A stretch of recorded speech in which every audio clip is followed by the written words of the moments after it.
Andhra Pradesh liquor case ప్రస్తుతం సెన్సేషనల్‌గా మారింది. ఇప్పటికే ఇటీవల జరిపిన నివేదిక ప్రకారం కూడా సిట్‌తో పాటు సిఐడి కూడా ఛార్జ్‌షీట్ దాఖలు చేసిన పరిస్థితి కనిపిస్తుంది. కొన్ని డార్క్ స్పాట్స్ కూడా కనిపెట్టారు. మనీ లాండరింగ్ ఎక్కడ జరిగింది, భారీ మొత్తాన మనీ అంటే దాదాపు 50-60 క్రోర్స్ వరకు డబ్బులు తీసుకున్నారు, లంచాలు తీసుకున్నారంటూ కూడా ఆరోపణలు వస్తున్న పరిస్థితి. దీని మీద కూడా సిఐడి కూడా ఛార్జ్‌షీట్‌లో పలు హైదరాబాద్‌లో ఉన్న డెన్స్ స్పాట్స్ అయితే ప్రస్తుతం మనము Banjara Hills road number 12 Nirmit landmark వద్ద అయితే ప్రస్తుతం అయితే ఉన్నాము. ఇక్కడ భారీ ఎత్తున మనీ లాండరింగ్‌లు అయితే జరిగినాయి. భారీ ఎత్తున కూడా మనీ దాదాపు ఒక్కొక్కరి దగ్గర కూడా 50-60 కోట్ల వరకు కూడా తీసుకున్నారు. అదే కాకుండా ఈ కుంభకోణం అంతా కూడా మద్యం విధానాలు అంటే రెవెన్యూ ప్రకారం కూడా తారుమారు చేసి కొత్త వాళ్ళని కూడా ఎంకరేజ్ చేయడానికి ప్రముఖ బ్రాండ్స్‌ని కూడా ఎంకరేజ్ చేయడము, కమిషన్లు తీసుకోవడము, బలవంతంగా వాళ్ళని ఇబ్బంది పెట్టడము,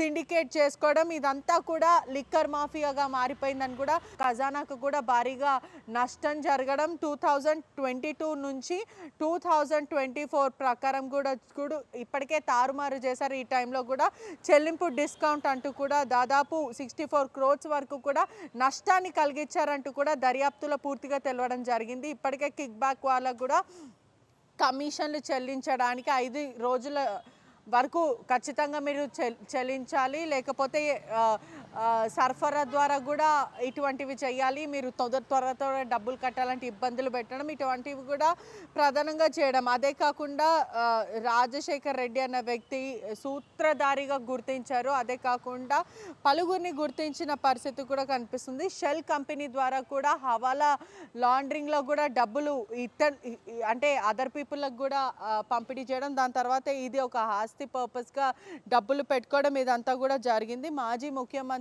కూడా వైఎస్ జగన్మోహన్ రెడ్డి కూడా అతని పేరు కూడా ఛార్జ్‌షీట్లో ఉందని తెలుస్తుంది. ఈ కేసుకి సంబంధించిందంతా కూడా ఆంధ్రప్రదేశ్ హైకోర్టుతో పాటు సుప్రీంకోర్టు ముందస్తు బెయిల్ కూడా తిరస్కరించిన పరిస్థితి అయితే కనిపిస్తుంది. వైఎస్ఆర్సీపీ కూడా ఇప్పటికే మిథున్ రెడ్డిని అరెస్ట్ చేయడం కూడా జరిగింది. అదే కాకుండా మనీ లాండరింగ్కి సంబంధించిన విషయాలంతా కూడా దుబాయ్, థాయిలాండ్కి హవాలా మనీ లాండరింగ్ అంతా కూడా అక్రమ నిధులు అంతా కూడా మళ్లించారు. ఒకవైపు డబ్బులంతా కూడా దాచిపెట్టుకోరని కూడా తెలుస్తుంది.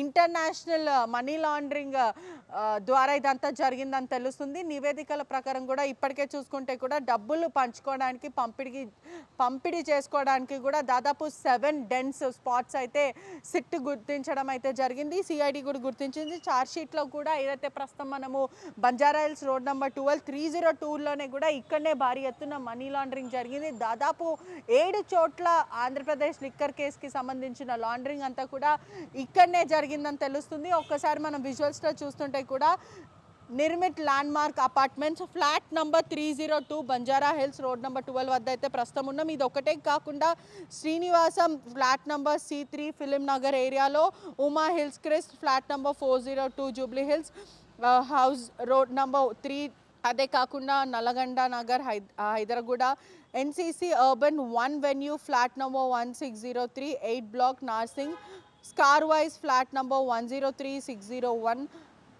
నానక్రమ్గూడ, landmark flat number 312 colony Guntur.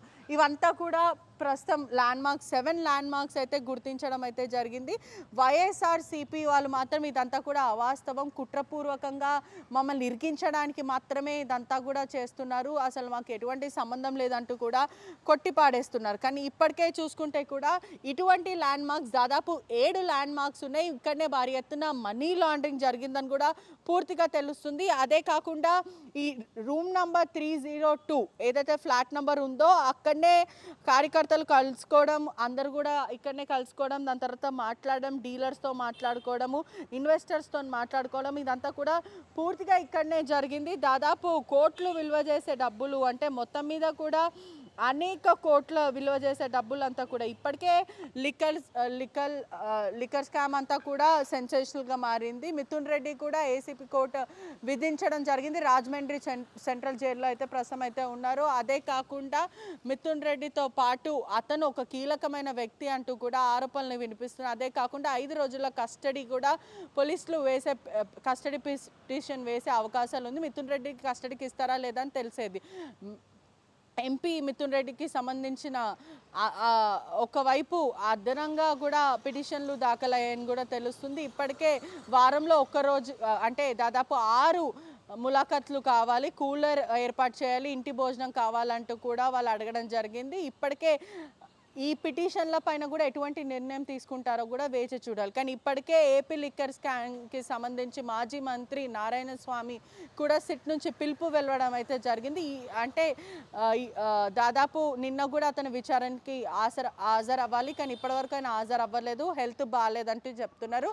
అతను ఎక్సైజ్ మంత్రి రాగా కూడా పనిచేశాడు వైఎస్ఆర్సీపీలో. దాంట్లో ఇప్పటికే పిఎల్ఆర్ సంస్థ నుంచి నారాయణ స్వామికి కూడా బదిలీ వెళ్ళాయంటూ కూడా ఆరోపణలు వినిపిస్తుంది. మరొకసారి కూడా నోటీసులు ఇచ్చి సాక్షిగా పిలిచి అవకాశాలు అయితే భారీన అయితే కనిపిస్తున్నాయి. మొత్తం మీద కూడా ఏపీ లిక్కర్ స్కామ్ మాత్రము బగ్గుమంటున్న పరిస్థితి కనిపిస్తుంది. ఇది ఒకటే కాకుండా దాదాపు 7 డెన్ల వరకు కూడా భారీగా మనీ లాండరింగ్ జరగడము, 50 నుంచి 60 crores ఒక్కొక్క పార్టీ దగ్గర తీసుకోవడము, కొత్త బాటిల్స్ని మార్కెట్లో తీసుకురావడం, ఇదంతా కూడా భారీగా జరిగిన పరిస్థితి. అంటే దాదాపు చూసుకుంటే కూడా అరెస్టు కూడా కొనసాగుతున్న పరిస్థితి కనిపిస్తుంది. ఛార్జ్షీట్ కూడా దాఖలు చేస్తారు.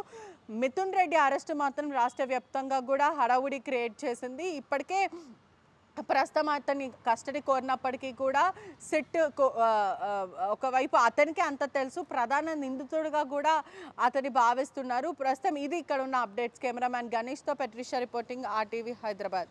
తెలుగులో న్యూస్ కి ఫాస్టెస్ట్ యాప్ ఇప్పుడు టోటలీ న్యూ అవతార్లో జస్ట్ 5 seconds లో కంప్లీట్ న్యూస్. సోషల్ మీడియాలో ట్రెండ్స్ కి one stop solution. Live TV app voice search option తో ఇప్పుడే డౌన్లోడ్ చేయండి లేదా అప్డేట్ అయిపోండి. యాప్ లింక్ డిస్క్రిప్షన్ లో ఉంది.